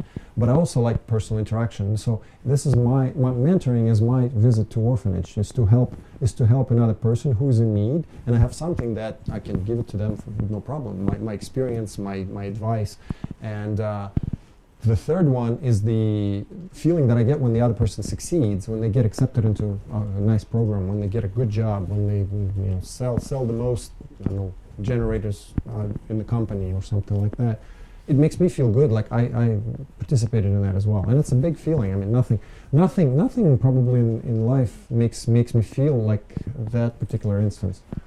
No relationship, no giving gifts to people, like, material gifts. But that right there is really, really powerful. It feels happiness. Yeah, the feeling of happiness. Yeah. It helps me feel happy. What else? Build your networks. Oh, I'm sorry. I got lost. Invest in yourself and investing in yourself. A lot of times, here in Ukraine, and I've noticed it in the States as well, there's this concept called the $30,000 millionaire. In the United States, credit system is very robust. You can get a lot of money from the bank at a very low rate to buy a car, to buy a house, to buy even to buy a TV, whatever it is. Lots and lots of people take the money and they spend this on these material things, and it's called keeping up with the Joneses. And you see the neighbor that has a bigger house and a nicer lawnmower and a nicer car, and you want to be just like them or better than them. And I think it's a huge waste of time, because the best currency that you have, the best thing that you can invest in, it's not rings or cars, because it's all devalues with time. It's your skills, because in 10 years you will be able to make 10 times more money than you are making now if you invest in proper education and proper experiences and proper skills. And so I think you're doing yourself disservice by spending your money on material things that you buy. How does it go? We buy things that we don't like because so the people that we don't like us, and we don't even care about somehow. Have you heard that? I mean, it's silly to me. And the reason I was mentioning these social networks, Instagram, I think, is at fault for actually making us feel that way, or Facebook. I mean, you go in there and you look at it. Oh my God, everybody's living the life, and I'm here just studying these, financial theory or something like that. What am I doing with my life? Mm-hmm. Learn new things, but focus on quality and what matters to you. Learning today is not a difficult thing. Most of the things that I learned in my undergrad and even my MBA, we could learn on Coursera now, or TED Talks, or whatever it is. I mean, all those finance, marketing, accounting, it's all there. You just take it, you read it, you take a test. It's the same as it is in college. The job now is not to read everything you see, but to carefully select what it is you focus your attention on. Because a very good statistic my professor communicated to us a few years ago. He said all of the written text from the beginning of whatever we have records 5,000 years ago with those clay tablets or whatever, up until year 2010, all of that information that was written, now it takes 3 days to create that much information. 3 days. Can you imagine? Can you imagine how much garbage is there? I mean, I read the news over here, probably I would say maybe 19 articles out of 20 are crap, trash. I mean, you read the heading and you open it and you read the article and you understand that this is pure garbage. And I've learned not to, I blocked off, it took me some time, but I blocked off some portals, some news sources that I don't even read. I blocked people on Facebook that share garbage, because it's so important to keep that focus. I mean, I've so many times I woke up in the morning, I started reading news, 3 hours later, I feel mad, I feel stressed out, I feel like I should go and punch somebody in the face, and then I cannot work the rest of the day. And all it is because you read that trash. And so what's important now is to stop reading the news, paying attention to the situation in society, or like reading about the society or reading about the community through the news. It's like keeping the time by watching the second hand, not the minute, not the hour, but the second hand. I mean, it's like every second you're paying attention to this nonsense, and that nonsense nobody remembers the next day. So in order to be successful 30 years ago, the important thing was to get access to the information in order to make a decision. Now the important information, to get rid of most of the information, to distill what's important for your decision making, and then make a decision. So learn all the time, but focus on quality sources. Knowledge. There's a difference. Earlier I said about education in that little Aristotle's comment. I said education. He said educated men, and I changed it to wise men. Today, knowledge is devalued. When I was when I got my A in geography, I knew all the names of the rivers in Soviet Union. I knew all the capitals of the world. I knew populations of the countries. Now it's useless. I look on my phone in 3 seconds. I know every country's population, every kind of demographics and everything. So don't waste your time on knowledge. Waste your time on understanding. Understanding is that how do the systems work? So yeah, we all know we have a president, we have a prime minister, we have Rada, we have like a constitutional court. Okay, great. So what about it? How do they interact between each other? This is the essential information. The Wikipedia page or Google will not tell you who are these people in the constitutional court. How does the president exert influence on them, or does he exert influence on them or not? What's the most effective way to create a new draft law and get it passed through Rada? This is not knowledge. This is understanding of how the system works. So spend your time, since we're focusing on things that are important to success, spend your time on understanding the systems, how they work, and how the pieces of the system interact with each other. This is a useful information, and people pay a lot of money for this now. Knowledge is useless now. Not useless, it's devalued, it costs nothing. Use your understanding. Can I ask a question? Yes. I don't agree with you, because I think that only surface understanding don't give you opportunity to develop your skills. You need to have some knowledge base for understanding the thing. For example, what knowledge? For example, you can pick any example from life, maybe from your career or whatever. And could you please show me what kind of knowledge you need in order to be successful there? Think about the government relations, about the president, the court, and so on. If you understand good how the statute create, what is the difference between the branch of the power, you can. It's a wide knowledge. You can develop your skills how to develop your government relations, for example. But if you only understand surface understand, you couldn't do this. No, but I don't mean the surface understanding. I mean like let's use the bicycle example, okay? So you can go online and read about all the components that the bicycle has. The handlebars, the front wheel, the spokes, the tires, the brakes, and whatever. You can know all about it. Great, you know it. Does it make you a better bicycle rider? No. Okay, you just know how what elements the bicycle has. So you look at the picture, you could probably understand, okay, this is the spokes over here, the ring over here, the brakes are over there. But in order to learn how to ride a bicycle, you need to understand how these pieces interact with each other. Do I need the ring? Do we need the ring bell in order for the bicycle to work? No, not really. But there are 3 essential things. You need to spin the pedals, keep your balance, and then have the tires inflated. Yes, but you can recreate your bicycle in an innovative way and make it better if you deep understand all the things. But what we're trying to do right now is we're trying to learn how to ride the bicycle. So, yes. Sorry for breaking you up. What about language example? If I understand language, I can hear what you are talking to me, but I have no ability to answer you back if I don't know the language. So it's important. Well, how do you understand the language if you don't know the language? So it's like I understand these things, like, but I don't know the rules of the game. I don't know how. But I would tell you, speak without the rules. Because for 7 years in the Soviet Union, I was studying the rules of the language the way it's taught formally. I came to the United States and I could say only who's on duty today, I'm on duty today. That's it. And then it took, what they did, they gave me a dictionary and they threw me in the middle of Connecticut without anybody who would speak Russian or Ukrainian. I was there for 2 weeks just with huge headaches because of it's so difficult when even to ask for a piece of food, you need to like look up 10 words in the dictionary. Within a year, I passed TOEFL and I went to college. 1 year. I had no knowledge of English. And I'm not saying I'm super smart or whatever. I was young, so the mind is pliable, so I was 17 only, and I had no other choice. So when you say, I understand you, if you understand me, what is communication? I have a concept in my mind. Then I choose a word as a label to communicate the concept to you. You hear the word and you recreate the concept in your mind based on that label, right? So if I say to you a dog, you understand what a dog is, right? So if you understand that concept, theoretically you can communicate it back to me as well. Except you will not know the grammar language or grammar rules or whatever, but in my mind for communication it's not that important. But it is it's much important because I can make a mistake. The concept I trying to communicate will not change, but the way you perceive it will change.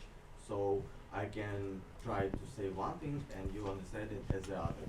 So I think the knowledge, the basics, the fundamentals, is much as important as understanding the process. So it's important to know how to put them together to make a point. I mean, it's not incorrect. I'm not saying that I don't agree with you, but you're substituting the terms. So you're saying understanding me. This is understanding that you understand what I'm trying to say to you. Yes. When I say understand the world, understand the situation, understand how the system works. You see what I'm saying? You could understand what is the internal combustion engine. It has maybe 47 parts, right? So you need knowledge about it. Wait. You have the 47 parts. But to understand how it works, how those parts interact with each other in order to produce the force, you need to understanding of how they interact. Do you see what I'm saying? Yes, it's essential to know the elements, but you could find that very easily. But to understand the interaction with it, and then later on try to diagnose if it's not working properly, the fact that you know all 47 by rote, by memorize them, it doesn't help you fix that problem later on.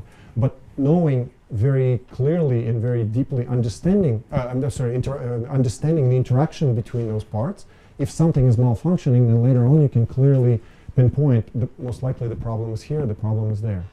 I mean, I'm not saying knowledge is not important at all. I mean, you have to know that each country has a capital. I mean, that's also knowledge, but what I'm trying to say is that knowing all the detailed information about a problem is not necessary. You can just know essential pieces. This is a problem argument that I'm having with my mother all the time. She worked her way from like the junior economist in some shop or whatever in the fertilizer plant, and she worked her way all the way up almost.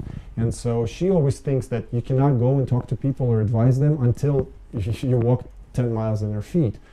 Read all the Talmuds that they have on all the procedures and all the formulas and all the whatever those documentation is, and that is only after you read that you have the right to go and talk to people and try to give them advice. I completely disagree with that, and McKinsey, BCG, Bain, all the consulting companies completely disagree with that, because we come in every project that I've been on. When I was at BCG, I came in, I did not know that industry. It took me 2 weeks to learn the basics of that industry and then to get that understanding. But I had all the resources available to me, the partners who knew this inside and out, the primer, they call them primers, industry primers, the 100 pages presentations that describe how it all works, where I could go and look. But the idea is when you do this, when you do a structured thinking, you don't cover everything. You just cover all the important nodes on that issue tree. That's what it's called. And then when you move to problem solving, you choose only those that are important. And for those important, you can get later on and go and read all that information, all the detailed, whatever you mentioned, that one of the verticals of the government. If we have to deal with them and we have to reform them, only after I structured my approach, started problem solving, then I know, oh, I need to figure out exactly what rights does this inspection have and what rights do they not have. But in order for me, but I don't need to know that information. It's on a need to know basis. Do you see what I'm saying? And then whenever you try to, I've done so many times that I give a person a job, say, read these 10 draft laws and make sure that this concept is not in any of those draft laws. And so all she had to do, she had to figure out in which part of the draft law, because most of those, it's a standard thing, you know, the introduction and who's supposed to be looking and whatever. She had to figure out what is the algorithm. When they write the draft law, where is this information possibly residing? It's going to be on in the second paragraph of the third section, whatever. And then she had to do just to look at the second paragraph of the third section for 10 draft laws. She was there reading them from beginning to the end, and it took her like 1 day to do one. And I was hoping that in 2 hours she would give me the whole analysis. So yeah, it's possible to do it, but in today's world, it's not realistic. Nobody will wait for you to read the whole thing. Do you see what I'm saying? And there's also Pareto principle. Are you guys familiar with Pareto principle? 80-20. Without that, you die. It's impossible to succeed without applying that principle.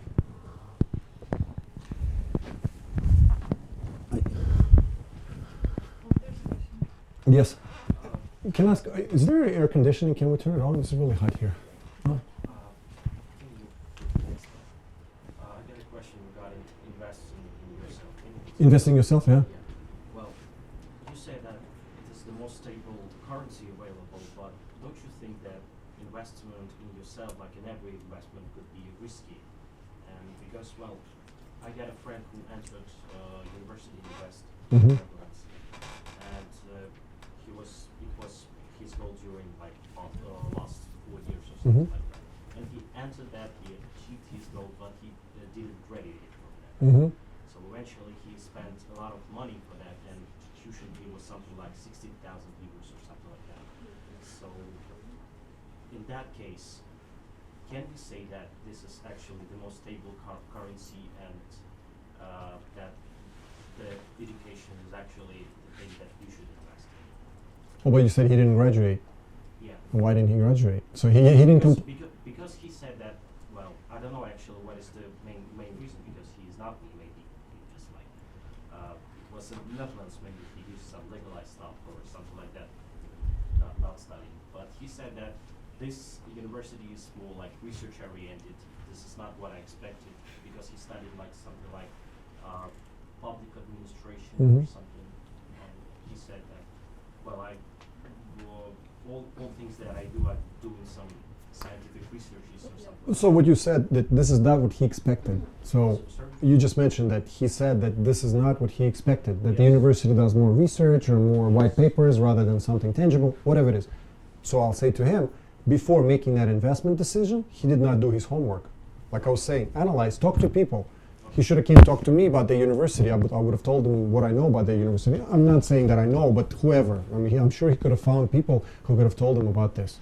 And so it's like saying, well, I bought a car, but for some reason I did not have enough money, so I bought only 3 tires. So yeah, everything is there, but only 3 tires. Well, it doesn't work. I shouldn't buy the car. No, you should make a complete investment. If you're going to invest your money into something, make sure that you know that is useful to you, that later on is going to help you get to whatever level you're trying to get in your life, and that you complete that investment.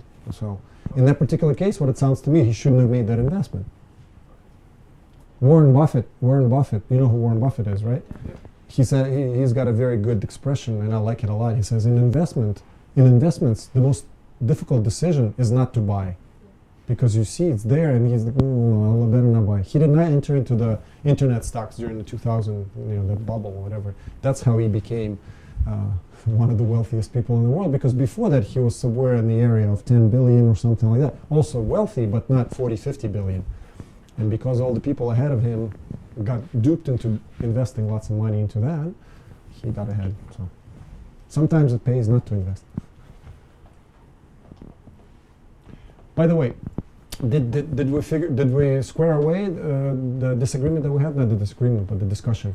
Did you hear my point, what I meant? So all I'm trying to say is that do not boil the ocean. Do not spend all of your time trying to learn the whole thing. Find a way to figure out how to get the gist of it. 80-20. Spend 20% of the time in order to get the 80% of the effect out of it, and move on. Use your understanding to develop skills. So once you have that understanding, what I said, then you develop the skills. So for example, you understand that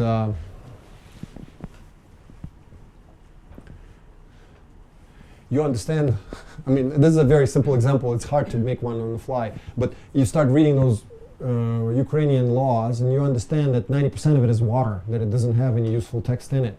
You understand that the text, it's in Ukrainian language, for example. When I first came, I was surprised because I grew up speaking Russian here. When I came back, I switched to Ukrainian. Oh, it's in Ukrainian language. So I need to, in order for me to be more effective at reading draft laws, I need to learn the Ukrainian language one, and then learn how to discern where is the water and where is the important information in those documents. And there is an algorithm. Once I spoke to a couple of deputies, MPs, the deputate, they told me, oh, it's like this, that, and that, because they have to read so many of them. They already figured out the skill that allows them to look through in like 10 minutes through a draft law that's 20 pages. And so focus your learning, focus developing the new skills based on your understanding. Once you understand the problem, then you know what to dig. And build your networks. That's what I said. I spoke to those MPs, and in half an hour they told me all the information that I needed to know. If I did not know them, then I wouldn't be able to do it. I had to figure it out myself. And it's much more difficult to figure things out by yourself than to ask somebody. Your friend if he had the network, he would have asked them about that university and they would have sent him somewhere else, or maybe told him to stay put. Okay? So where to now? Limits to your success, what are they? So I talked a lot about theoretical things right now, and but a human is such an animal that, you know, yeah, we can learn the best skills, we can prepare, but then later on when it comes to implementing it or taking the action, we start doubting ourselves. We're looking, well, I don't know, my mother says I cannot do it, and none of my friends were able to do it, and I don't know, I've never done this before, whatever other things come in your mind. Can we please watch this? I saw it like 4 or 5 days ago for the first time, and I almost fell off a chair. This answers it all.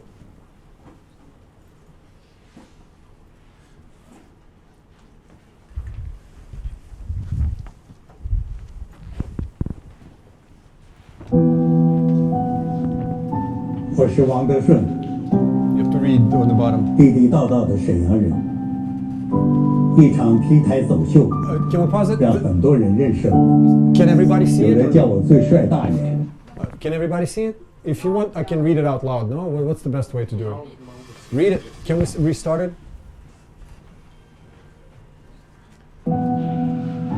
我是王德顺。 My name is Deshun Wang. 地地道道的沈阳人。 Born and raised in Shenyang, 一 China. 场 T 台走秀， Many people started noticing me after a catwalk show.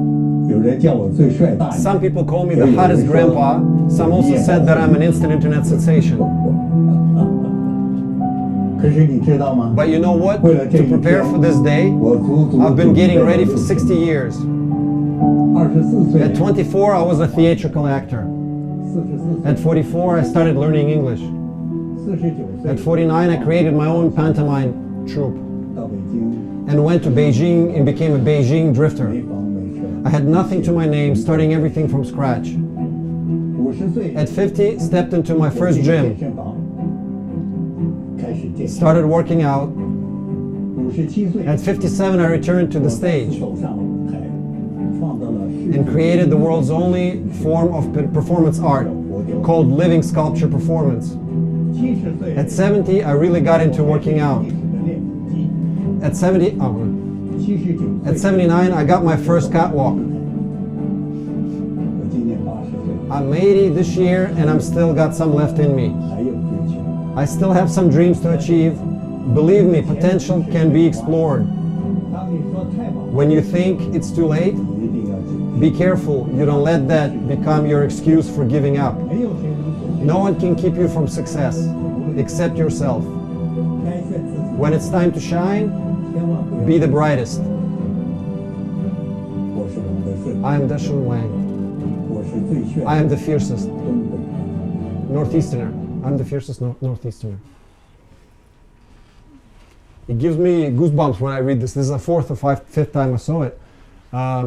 So that's what you should say to yourself whenever you're doubting yourself. If you try and you fail, so what? If you become a drifter for 10 years, so what? You could still accomplish what this guy has accomplished. Henry Ford, he was a revolutionary at his age.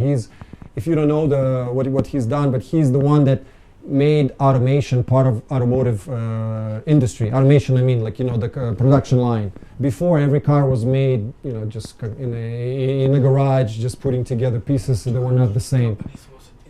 Say it again? 200 companies. Yes. And he standardized the process. And back then, people thought it was crazy, but, you know, he became rich very fast. And I really value his mind and his quotes. And one of the best quotes he ever had is this: whether you think you can or you cannot, you're right. It's all up to you. So limits to your success, there are none. Another important thing, we're on a high horse right now, but let's talk about success. When you're trying to reach success, a lot of times we're tempted to cut corners, to do things that are not allowed, illegal things, unethical things.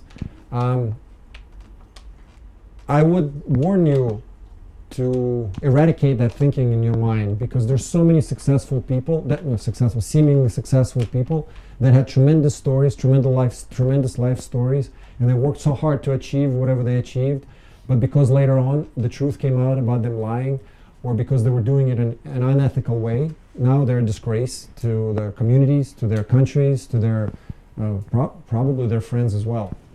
So can somebody tell me who this is? Yes. My home away from home is Austin, so that's where Lance Armstrong lives. And this is the capital of Texas. And during the time when he was on top, it was like Lance Armstrong City. I mean, everybody was riding bicycles. Everybody, everywhere, his posters, like, you know, all the like 7 or 6, 5 in a row, whatever it is. He was a tremendous celebrity there. But it was amazing to me. As soon as the truth came out, like that, you do not see any of his posters. And like he's never existed in that city. I mean, because I go there quite often, and it's amazing to me how quickly everybody got rid of it. And then my daughter goes to school, same school as his children, and she's saying that they're ostracized. So the children of other parents are picking on Lance Armstrong's children, saying your dad is a liar, you're a liar, you know, that sort of thing. So can you imagine the tremendous responsibility each person has to themselves, to their family, to their communities, to achieve success without cutting corners and without later on having the risk of letting the community down? Because I'm sure it would have been better if people never knew Lance Armstrong, if Austin never associated themselves with Lance Armstrong, than having experienced that extremely high level of achievement and then extremely quick crash down and destruction. What about this one? Huh? I don't think Yatsenyuk was ever at the National Bank. He was? Oh, he was before I came back. Not in 4 years though. If he was, it was a while back. Zarbuzov. So at the time I was working for Foundation for Effective Governance, and we were trying to reform this country, do economic reforms, and I was right smack in the middle of their arrival, the Mlade Reformatori, that whole transition from the old Party of the Region crew to the young ones over there. And I think at the time everyone was saying what a successful career, the guy is a rising star and it looks so great and everything is fine, and then at the end he turns out to be, you know, living now, I don't know where he's living now, Switzerland or whatever, Russia, and I'm sure his name does not elicit any positive comments from anyone in Ukraine. Maybe there's a group of people, but still majority of people in Ukraine would think that he's a disgrace. So I don't know him personally. I don't know what he was thinking when he was undertaking the steps that he was undertaking, but please be careful. This one right here, I guess Vladimir Putin to like, so I'm saying that it's sometimes success is such an attractive thing that people are willing to throw away their values and throw away their ethical standards, but in the end it never works out to your advantage. So what I do in my mentoring, this is the message I'll always put everywhere. I mean, everything is served with this sauce, because if you break the promise to yourself, if you compromise with your own values, then all of the achievements in the world will not make you happy. I mean, you'll look yourself in the mirror in the morning and you will not respect the person that is there. And to me, that's the most essential thing. And I would rather decline a high-ranking position or not answer the question the way I know I should answer the question in order to get the position, than to get the position and then live with that for the rest of my life. And the thing is, whenever you break the rules, whenever you do things that are not looked on kindly by the wider population, now there's an opportunity to blackmail you. Basically, you have that little secret that you want to hide, but secrets in today's world are very difficult to hide. So someone will know, and someone will most likely, as you rise in your success ladder, someone will most likely come to you and use that piece of blackmail later in order to exert leverage on you. So you become a hostage of your own weakness, of your own compromise that you made with yourself a long time ago. And in fact, I think the main reason why Ukraine is struggling to reform itself right now is because there's a lot of these situations here. People who are in power today, all of them have done something in the past that could be brought against them, and therefore it limits their ability, even if they wanted to reform the country as rapidly as the people from Maidan wanted them to do so, they cannot do it because they fear for their life, for their reputation, or for their families, or whatever it is. So please be careful, it's very important, because you can put in 5, 10, 20 years of hard work and then just, poof, it's gone. Lance Armstrong. What's the Wall Street Journal test. It's also Warren Buffett. He says, conduct your affairs in a way that you wouldn't be afraid to have a front page article about that in the Wall Street Journal tomorrow. So whatever you do, imagine that it will be printed tomorrow in the Wall Street Journal on the front page. And if you're okay with that, then you're good. Resume. Well, that's actually should have been summary. Learn constantly to increase choices available to you and build skills for the future challenges. So choices available. You add more nodes on your landscape over here. You widen your landscape and you build the skills that will allow you to travel from one node to the other one and faster. Measure yourself to yourself. When you measure your success, don't look at your next door neighbor. Don't look at someone who you studied with. Don't look at anybody. Just look at yourself. Your plan, the dates, and what you've done today. Every day you should do a little bit to get you closer to your goals that you set for yourself. This is the only way to stay sane, not to get stressed out, and to keep your eyes on the prize and focus on the things that you need to do. Reach out for advice, but then set your own goals in life. Reach out for advice. Tell your friend to reach out for advice, but don't take that advice and do what you're told. Think about it. Put it together in the mix with other thoughts that you have in your head. You're the one that's responsible for your future, and you're the one that's supposed to pay the price if you make a mistake. So you have to be the one that makes that decision. Choose your own path to get there. The world is your oyster. Whatever you want to do, you can do it. You saw that sexiest grandpa from China. Please remember about him. Take on progressively more complex and difficult challenges, but stay in the flow. So to me, that makes a whole difference. I mean, the previous job that I left, I felt that I was in that relaxation, that boring stage. It's good money. I just could not do it because I felt so bored. I needed to leave. Build your support network and use it. So, it will stay with you for the rest of your life. Your mentors, your networking buddies, your any kind of connections. Wish them happy birthday, ask them how their wife is or how their husband is, maintain those relationships, because the main thing that helps you succeed in this world is the people that you know and the information that they have access to. It speeds up the progress so much, and it allows you to hear about the opportunities, to be the first one that hears about opportunities. Only my first job after my MBA was the one that I got by myself. All the other jobs I got by reference from my friends, from my network. And so many times quality jobs do not even make it to the classifieds or do not even make it to the headhunters before they're filled. Because the typical thing, the CEO says, we need a financial director. Well, who do we know? So everyone just looks through their networks and LinkedIn. They reach out to these people informally. They come in for some conversations. Boom, they're already ahead of everyone else who's on the street. Only when they exhaust this and they don't have anybody, only when they go through headhunters and they cannot find it, they will put it in the classifieds or somewhere else, and you will hear about this opportunity. So having networks and having quick access to the information is one of the most important things. Know it will be difficult and be ready to persevere. That's what I meant. Get yourself ready mentally. Get your mentor to motivate you. That's one of the things mentor does as well, is to help you during your difficult times, to keep your eyes on the prize and kind of support you and kind of give you that kick, kick in the butt in order for you to start going. And never, ever, ever compromise your integrity. I will be the first one bringing you down if I hear about that. So, Sorry, what is integrity? Integrity, honesty, the values. Do not do the thing. The Wall Street Journal. Your vocation? Huh? Your vocation, you mean by integrity? Your vocation? Okay. Призвание? No. Never compromise your integrity in anything you do in your life. Integrity means here, do the right thing. Everything you do, think about the Wall Street Journal test. What's the right thing? Huh? What's the right thing? Huh? What's The Wall Street Journal test. Seriously, I mean, most of the lying, why do people meet? Why do most of our government officials and politicians like to meet at these expensive places with lots of different rooms where you can hide in the corner and talk without anyone noticing? I mean, why is in the Netherlands the mayor of the city rides the bicycle to work or the subway with everyone else? Because he's got nothing to hide or very little to hide.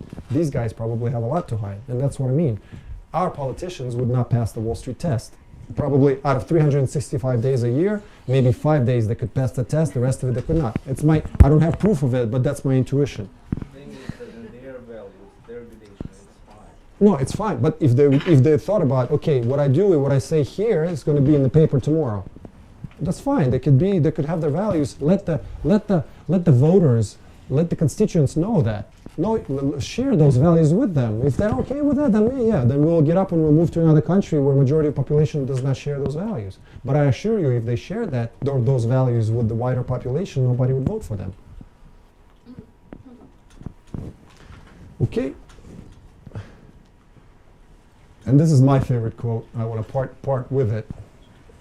It's about being afraid, and it's about choosing the different careers or choosing things. Two roads diverge in a wood, and I took the one less traveled by, and that has made all the difference. That's by Robert Frost. So, to me, 100% of the situations that I've been in my life, this has worked. There was not one road that I took that later on I regretted, and I always take the seemingly wrong road. Starting from 13 years old when I left Cherkasy and went to Kyiv to play basketball, when I defected from the Soviet Union, when I went to college, when after the basketball I wanted to become a consultant. I mean, everybody thought that I was crazy, I should be a coach or something like that. So it doesn't matter what everybody thinks. What you should think about is what makes you happy, what makes you wake up in the morning and be energized. And usually the road that's not well traveled by has a lot of interesting things that get me out of the bed in the morning and make me happy. I think that's it. So now,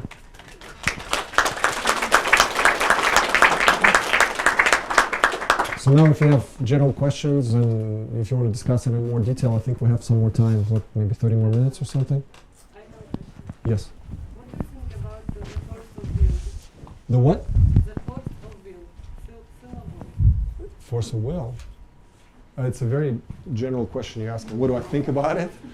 I mean, Okay, how to raise it?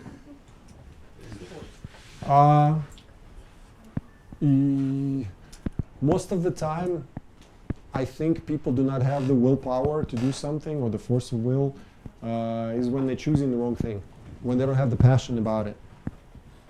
Do you see what I'm saying? So, I like sharing my knowledge, my experience with people. I don't get paid for this. It's Saturday. I could be doing something else. But for me, it's important, so I wake up in the morning and I want to do it. So for me, this is an opportunity to spread the word, to get more people to plant trees. So I don't need to exercise my willpower to do this. It's simple. The willpower for me would be, I don't know, wake up at 7 in the morning in order to go to the gym. I despise that. I will never do that. I mean, I will do it if that's the only option available to me, but I will do everything possible to do it in the afternoon or not go at all. I mean, I've done sports for 20 years and I've hated it for 20 years. So, I mean, there's no willpower that will allow me, that will make me do that, you know. I even been in situations where I talk to the coach and I say, Coach, I'm not doing this, find me. If you want me to go to the gym, let's do it at 10 o'clock in the morning or whatever, you know. So, in my mind, if you really want something, the willpower will be there. If the willpower is not there and you try, perhaps maybe you should not try, maybe you should change your goal. Does that answer your question or no? I mean, you look kind of skeptically on me. I mean, let's discuss it. I mean, it's fine. If I want to be healthy, but I don't go to gym or not get rid of my bad habits, but I want to be healthy. I don't want to be healthy so much that I don't do it. Okay, being healthy in my mind is what you eat and how you exercise. Yeah. So what you eat. What do you eat? You eat at home or you eat at restaurants? At cafe. I like at a job. Yeah. So let's first cover home. Home is easier. Do not buy junk food. Just don't buy it. A lot of times the people buy it and they, this is for the guests, or like my friends come, I'll have something to give them. No, give them apples. Don't buy fried crackers or whatever they are. You know, when you don't buy junk, you don't need junk at home. When you're in the office, what I would say, pair up with a friend and go together and that. Control with each other, what each of you gets. You know, say I want to eat salads, I want to eat that. And so there will be your conscience. So for me, it was with smoking. I did not smoke for most of my life. I smoked heavily when I was here in Ukraine, even when I played basketball. As soon as I arrived in the United States, I realized that the way they play basketball, you cannot smoke because you have to play defense. You know, I was just shooting threes and that was it. So, and then recently it was such, I don't know, I was smoking kalyan quite often, and then someone gave me a cigarette and I picked it up and I smoked it, and it did not give me that. I did not cough. It felt quite nice because of kalyan. Kalyan kind of, you know, like coated my lungs with whatever tar or soot, and I started smoking because people around me were smoking.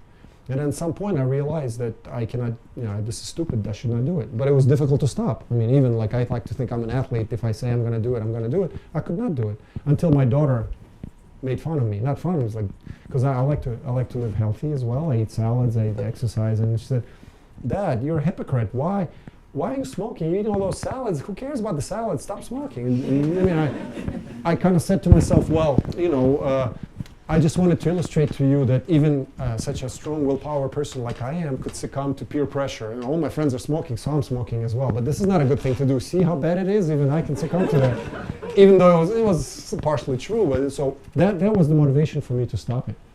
And so in a situation with food, if you cannot stop yourself, ask someone else to kind of put pressure on you. But you have to put them on a pedestal and respect their opinion. Because if it's some friend that just says it and you say, "Oh, screw you, stop bugging me," and you stop hanging out with them. But I value my daughter's opinion very much, and therefore I was able to use her pressure as my sort of motivational factor. Yes? Do you think that success is essential for happiness? Or is it happiness that is essential for success? The second one. Happiness is essential for success. Why? That's why you need success without happiness. Because success is a victory, right? Yeah. That you win a game. But Winston Churchill said, success is never lasting. So I win a game last Saturday, next Saturday, so I'm happy. So next Saturday I lose a game, so now I'm not happy? I mean, if we use the first approach, that would mean that I'm highly dependent on whether I win or not. But these victories, or the information that allows you to think that you're successful, is given to you so seldomly that you cannot rely on it. It's not like every morning you eat something. It's not every morning you're going to have information. Oh, I'm successful. Oh, therefore I'm happy. But happiness is sort of like a feeling that you enjoy, that you enjoy while you're doing some certain things in life. And if you do it with happiness, then you're much more productive, then you're much more focused, then you're much more ready to see the opportunity when it comes by you, when the opportunity comes knocking. I mean, that's my opinion. Wrong word, I don't like opinions. That's the view that I ascribe to. Yeah, okay. Yes? I want to go back to the part when you said about finding a mentor. I know you lived in America for a long time, so you must know that the States have a completely different professional environment, and even academic environment, right, compared to Ukraine and maybe even Europe. So, I mean, United States has like a slew of professional organizations, associations, right? Ones that you can be part of, and I don't want to even talk about universities and colleges and types of ridiculous alumni networks that are ironclad in some cases, like in some private schools, right? So and I think Ukraine, like I've been here for like not too long, right? Like a bit of a short time. So I think that in Ukraine it's a bit different. It's a bit like every man for himself, dog eat dog world. So it's like if I in a position of power and I have like lots of value, why should I share it with you? So I think that sort of exists here. Maybe I'm wrong, but yes, it exists in America too. Yeah, but over there, like I said, like so yes, the universities here run in a different way. But you studied in the United States, or where did you study? No, in Canada. In Canada, okay. But even compared to Canada, the States are like the alumni networks, the fraternities, all of that is like it's just 10, 20 times bigger. Which university did you study in? Ryerson. Huh? Ryerson. Are there other people here from that university? Is there like alumni network here? Tiny one? In Ukraine? Yeah. No. Okay. I don't even think they have them in the States. I don't even think. So as I said, I came back in 2008, right? Yeah. Thinking, oh, it's just the way it is in America, the way it is in the West, it's going to be the same way here. It is not. But what's stopping you from starting your own thing. The reason I'm saying, me and a couple of other friends, we started an organization. It was called the Global MBA League of Ukraine, because we realized that there were very few graduates from each university, each MBA program here. For example, I went to Michigan. There are probably 4 or 5 people that finished Michigan, and so it's not that much of a network when you just have 5 people, you know. So what we did, we just added 30 top schools from around the world, and we made a network out of that. So there was about 140 people there. And that it was a relatively robust organization for a couple of years until it sort of died down once we merged within another bigger organization. So there's an organization called PGI, Professional Government Initiative, where all the graduates of Western international universities, 3,000 something, but to be honest, active members are a bit less, but that's, we can get to that in a second. So it's sort of a network that has regular, has regular activities, nice speakers, social events, closed dinners with in a more intimate sense setting with some of the interesting people. For example, last thing we did 2 weeks ago was the Nadezhda Savchenko lawyer, Ilya Novikov. Yeah, so he came and talked to us, described the situation, explained what was going on. So it's quite interesting, and we help each other. So if you by the way qualified with being a graduate from a Canadian university, you could just write in and ask to be put on a mailing list. What it is that 29 different organizations that came together and formed like super organization, so to say. And it's quite, I think it's quite robust for Ukrainian market. What's the name? Say again, please. PGI, Professional Government Initiative, or Инициатива Професійний уряд. I happen to be on the board of that organization, so and participated heavily in creating the strategy for the next few years. Say again? Half of the year educated abroad. Yeah, one of the rules, yeah, half the years. And if you're looking for mentors as well, or want to be a mentor, I'm in the process of trying to start an organization. It's called Ukraine.org, and this is what it does. It aims to mentor young Ukrainians and help them realize their potential and go beyond that and to become the change agent of the future here. Active leaders of the future of the civil society here. So if you want, you can write to me. There's the email, and then we can I can point you in the right direction. Anybody else? So I'll say a couple of words about Ukraine.org.